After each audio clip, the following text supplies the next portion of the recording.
BJP का आरोप है कि आज ललन सिंह हो या फिर जदयू हो समर्थन कर रहा है, साथ में खड़े होने का जो दावा कर रहा है, ये जो बीज है वो किसका बोया हुआ है? ललन सिंह ही ना हर जगह चलते थे वो चिट्ठी पूर्जा लेकर के कि आप इन चीजों को देख लीजिए। जब आज उस पर कार्रवाई हो रही है तो फिर दर्द कैसा? बड़ा हमें हास्यास्पद लगता है भारतीय जनता पार्टी की सुशील कुमार मोदी ने ये चीज को कहा। भारतीय जनता पार्टी के बचकाना वक्तव्यों से मुझे हंसी आती है।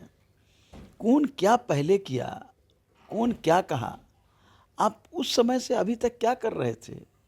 आज उनकी नींद टूटी है जब गठबंधन बन गया है, और आज उनका नींद टूटा है जब जनता में इस गठबंधन का एक प्रभाव द्रुत गति से बढ़ रहा है।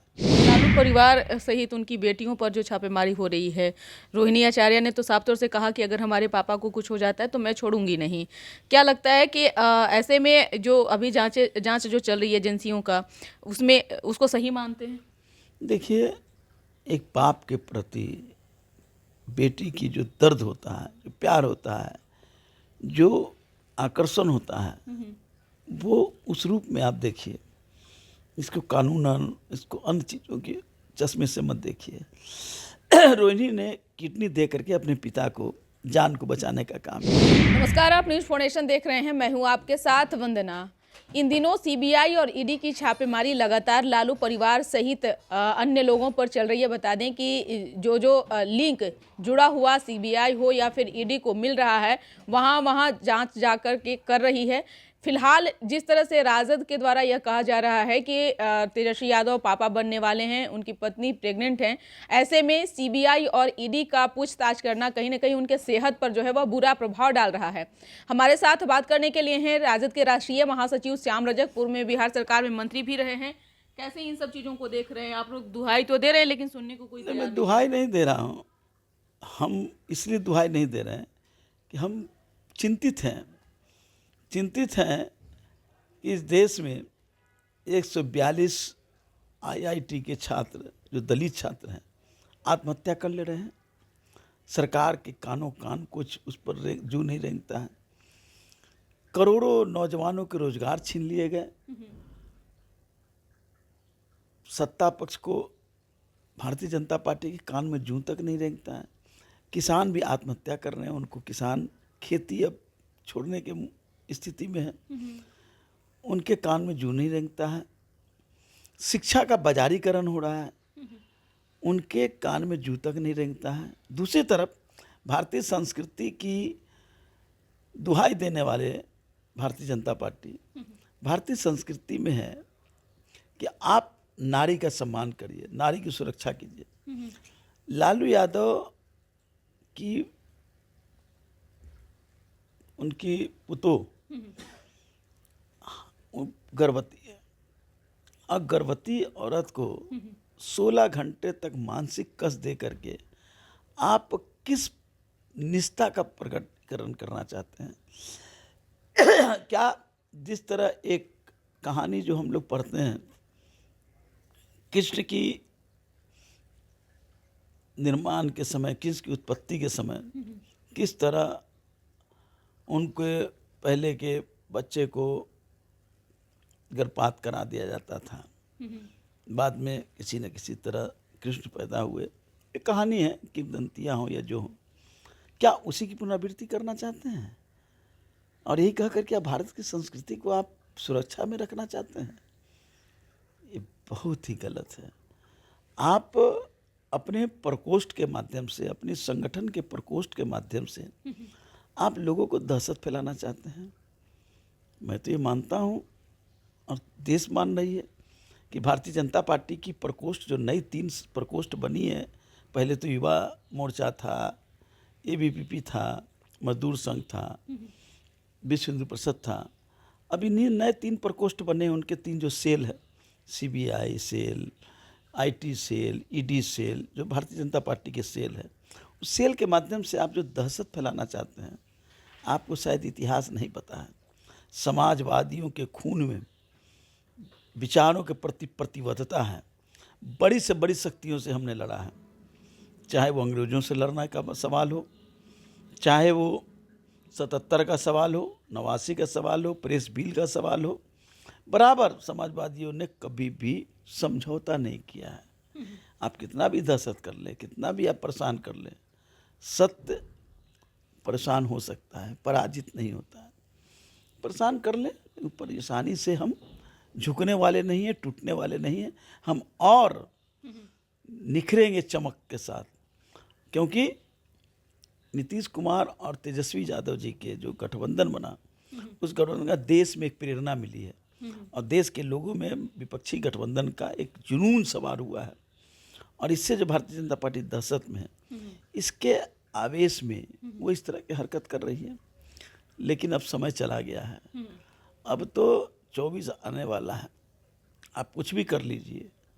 आप, मैं जानता हूं कि आप हिटलर के अनुयायी हैं, गोवल्स के वंशज हैं, जो गोवल्स झूठ बोल बोल करके लोगों को सत्य साबित करना चाहते थे। इस देश की 140-42 करोड़ जनता समझ चुकी है, इसलिए अब उनका कुछ चलने वाला नहीं है, अब उनकी तरी पार होना तय है। एक सवाल है कि जदयू इन सब मामलों से बचते नजर आ रही थी, घिसा पीटा सवालों को जवाब दे रही थी, लेकिन आज नीतीश कुमार भी खुल करके बोले और उसके बाद ललन सिंह भी लंबा चौड़ा ट्वीट भी उन्होंने किया। बीजेपी का आरोप है कि आज ललन सिंह हो या फिर जदयू हो समर्थन कर रहा है, साथ में खड़े होने का जो दावा कर रहा है, ये जो बीज है वो किसका बोया हुआ है? ललन सिंह ही ना हर जगह चलते थे वो चिट्ठी पूर्जा लेकर के कि आप इन चीज़ों को देख लीजिए। जब आज उस पर कार्रवाई हो रही है तो फिर दर्द कैसा? बड़ा हमें हास्यास्पद लगता है भारतीय जनता पार्टी की इस सुशील कुमार मोदी ने ये चीज़ को कहा। भारतीय जनता पार्टी के बचकाना वक्तव्यों से मुझे हंसी आती है। कौन क्या पहले किया, कौन क्या कहा, आप उस समय से अभी तक क्या कर रहे थे? आज उनकी नींद टूटी है जब गठबंधन बन गया है, और आज उनका नींद टूटा है जब जनता में इस गठबंधन का एक प्रभाव द्रुत गति से बढ़ रहा है, तब आपका नींद टूटा है। आप दूसरे को आरोप कर करके आप जनता को परिवर्तित नहीं कर सकते हैं। जनता तय कर चुकी है, अब आप अपना बुढ़िया बिस्तर बांधिए और यहाँ से चलने का तैयारी कर लीजिए। लालू परिवार सहित उनकी बेटियों पर जो छापेमारी हो रही है, रोहिणी आचार्य ने तो साफ तौर से कहा कि अगर हमारे पापा को कुछ हो जाता है तो मैं छोड़ूंगी नहीं। क्या लगता है कि ऐसे में जो अभी जांच जो चल रही है एजेंसियों का, उसमें उसको सही मानते हैं? देखिए, एक बाप के प्रति बेटी की जो दर्द होता है, जो प्यार होता है, जो आकर्षण होता है, वो उस रूप में आप देखिए। इसको कानूनन, इसको अन्य चीज़ों के चश्मे से मत देखिए। रोहिणी ने किडनी दे करके अपने पिता को, जान को बचाने का काम किया। उस पुत्री पर क्या गुजर रही होगी, उसकी भावना को समझिए। अगर वो कोई शब्द के द्वारा आप इस बात को अपनी परिलक्षित कर रही है, तो उसके शब्दों को नहीं देखिए, उसकी भावना को देखिए। और निश्चित रूप से मैं फिर कह रहा हूँ, लालू यादव का परिवार सिर्फ वो परिवार ही नहीं है, पूरा समाजवाद विचार के लोग, पूरे बिहार और देश के लोग, वो उनका परिवार, पूरा परिवार ही जो है, जो राजद परिवार का, ये समाजवादी विचार का, जो लालू यादव के वंशज हैं हम लोग, हम सब उस दहशत से डरने वाले नहीं हैं। सुशील मोदी ने जो आंकड़ा पेश किया है, जिसमें कई, ललन चौधरी का भी उन्होंने जिक्र किया है और भी लोगों का उन्होंने जिक्र किया है, क्या लगता है कि उसमें कितनी सच्चाई है? और जिस तरह से वो आंकड़ा पेश कर रहे हैं और सवालों का जवाब मांग रहे हैं कि तेजस्वी यादव इतने प्रॉपर्टी का कैसे मालिक बन गए, तो देखिए 1972 से पहले से मैं माननीय सुशील मोदी को जानता हूँ। ये गोवल्स के वंशज हैं। अब गोवल्स के वंशज के बारे में कोई प्रतिक्रिया देना मेरे जैसे लोगों की जिह्वा को शोभा नहीं देता है, शोभा नहीं देता है। एक आखिरी सवाल है कि तमिलनाडु का जो वीडियो था, हालांकि वो फेक बताया जा रहा है, अधिकारियों के द्वारा भी कहा गया कि वह फेक है, और जिस तरह से पत्रकारों को भी अब उसके आड़े लिया जा रहा है, चाहे वो कोई भी हो, निजी चैनल चलाते हैं मनीष कश्यप हो या फिर कोई और हो, न्यूज़ फॉरनेशन भी हालांकि इन सब खबरों को दिखाया और जो सच्चाई थी बस उसी को उजागर किया। लेकिन क्या लगता है कि पत्रकारों का सवाल पूछना गलत है, या फिर वहाँ पर जो वीडियो वहाँ का जो वायरल हुआ वो अगर फेक था तो फिर आखिरकार टीम गठित क्यों सरकार ने किया, बिहार सरकार ने? देखिए, देश की स्वतंत्रता के, लोकतंत्र की रक्षा के लिए 4 स्तंभ होते हैं। उस 4 स्तंभ में एक महत्वपूर्ण स्तंभ है मीडिया। लेकिन भारत के संविधान में हर की जिम्मेदारी बांटी गई है। जिम्मेदारी के अनुसार जो काम करेगा उसका धर्म है काम करना। लेकिन आज जो माहौल देख रहे हैं, आज किस तरह मीडिया घराना किस तरह आज बंधुआ मजदूर की तरह काम कर रहा है। हमने बड़े बड़े पत्रकारों को देखा है, आज उनके कलम कैद हो चुकी है। तो ऐसे लोगों के बारे में मैं यही ईश्वर से प्रार्थना करूंगा, इनको सद्बुद्धि दे और लड़ने की हिम्मत दे और सच्चाई प्रकट करने की कलम में ताकत मिले। लेकिन तो सच्चाई जब प्रकट किया जाता है तो कुछ और ही चीज़ों में फंसाया जाता है। एक सवाल, एक ही तराजू में सब हर किसी को तौल देना वो भी गलत चाहे वह नेता हो या फिर कोई और हो, क्योंकि नेताओं में भी वो चीज़ें देखने को बनती है। ऐसे में क्या लगता है कि तो खुल करके तो लोग तो कुछ मैं तो कह रहा हूँ कि तमिलनाडु में जो घटना की चर्चा हुई उसको बड़े ही ढंग से सरकार ने भी देखा है और लोगों ने भी, सामाजिक संगठनों ने भी देखा है, मीडिया ने भी देखा है। और हम भी व्यक्तिगत रूप से तमिलनाडु में मेरा व्यक्तिगत बहुत सारे संबंध हैं। मैं अखिल भारतीय धोबी महासंघ का अध्यक्ष के नाते और राष्ट्रीय जनता दल के एक राष्ट्रीय महासचिव के नाते मेरे संबंध साउथ में काफ़ी हैं। मैं तो पदयात्रा भी किया हूँ चंद्रशेखर जी से। इसके साथ तो उन 4-5 स्टेटों में मेरा बहुत प्रगाढ़ संबंध रहा है। तो हमारी कई लोगों से संपर्क में बात हुई। 90% से ज़्यादा लोगों ने इस बात का उन्होंने आश्चर्य प्रकट किया। और देखिए, ये पलायन तो हो रहा है, इसमें कहीं दो राय नहीं। पलायन का निराकरण करना सिर्फ राज्य सरकार की ही काम नहीं है, राज्य सरकार की भी जिम्मेदारी है। लेकिन जो लोकतंत्र है, जो सामाजिक राजनीतिक शासकीय जो परिशिष्ट है, उसमें केंद्र सरकार की अधीन सारी चीज़ें हैं। तो केंद्र सरकार की जिम्मेदारी है। कहे थे कि 2 करोड़ लोगों को हम नौकरी देंगे प्रति वर्ष, 8 साल हो गए, 16 करोड़ लोगों को नहीं मिला। बिहार में तो ज़्यादा, क्योंकि बिहार को विशेषज्ञ का दर्जा भी नहीं मिला।